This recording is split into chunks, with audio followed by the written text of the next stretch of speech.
மாதா பிதா குரு மற்றும் உங்களுக்கும் வணக்கம், நன்றி. இன்று நாம் பார்க்க போகும் முத்திரையானது அர்த்தஞான முத்திரை.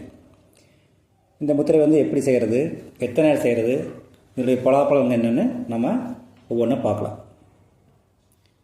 படத்தில் காமிச்சிருக்க மாதிரி 2 கைகளையும் ஆள்காட்டு விரலின் நுனியை பெருவிரலின் முதல் ரேகையில் படத்தில் காமிச்சிருக்க மாதிரி வச்சுட்டு மீதி விரல்கள் நேராக இருக்கிற மாதிரி பார்த்துக்கணும். இது அர்த்தஞான முத்திரைன்னு சொல்கிறோம். இந்த முத்திரை எத்தனை நேரம் செய்யலாம் கேட்டிங்கன்னா 30 நிமிஷம் செஞ்சுக்கலாம். இதனுடைய பலாப்பழங்கள் பார்த்திங்கனாக்கா வாய் தொல்லை தீர, கழுத்தல் நீங்க பயன்படுது. அதோட முக்கியமாக படிக்கும் குழந்தைகளுக்கு ரொம்ப நல்லா பயன்படுது.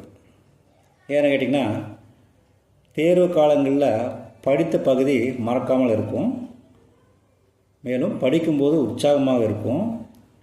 அதைவிட படிக்கும்போது கவனம் சிதறாமல் ஞாபக சக்தி அதிகரிக்க இந்த முத்திரை மிக சிறப்பாக பயன்படுகிறது.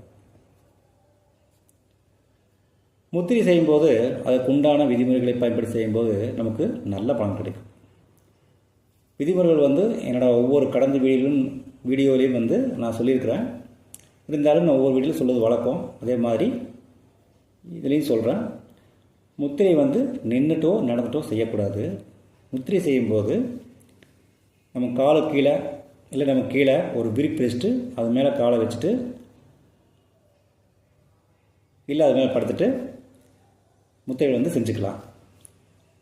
அப்படி உட்காந்துட்டு செய்யும்போதோ மல்லாக்கா படுத்துட்டு செய்யும்போதோ நம்ம முதுகுத்தண்டு நேராக இருக்கிற மாதிரி பார்த்துக்கிறோம். 2வது, முத்திரை செய்யும்போது மூச்சை வேகமாக இழுக்கிறது, வேகமாக விடுறது அப்படிங்கிற வகையில் வேண்டியதில்லை. வழக்கமான மூச்சு இருந்தால் போதுமானது. அதை விட முக்கியமானது, ஒரு முத்திரை செய்யும்போது அது முத்திரை எதுக்காக செய்கிறோம், என்ன காரணத்துக்காக செய்கிறோம், என்ன பலாபலங்கள் கிடைக்கிறதுக்காக செய்கிறோங்கிறதுல முழு கவனத்தையும் வச்சுட்டு செய்யும்போது நமக்கு மிக சிறந்த பலன் கிடைக்கும். எனவே இந்த விதிமுறைகளை பயன்படுத்தி இந்த முத்திரையை செஞ்சு அனைவரும் பயன்பெறுங்கள். இந்த வீடியோ பிடிச்சிருந்தால் லைக் பண்ணுங்கள். ஏதாவது சந்தேகம் இருந்ததுன்னா கமெண்ட் செக்ஷனில் போடுங்க. என்ற வீடியோ தொடர்ந்து கிடைக்க சப்ஸ்கிரைப் பண்ணுங்கள். உங்கள் தெரிஞ்சவங்களுக்கு ஷேர் பண்ணுங்கள், அவர்களும் பயன்பெறட்டும். நன்றி.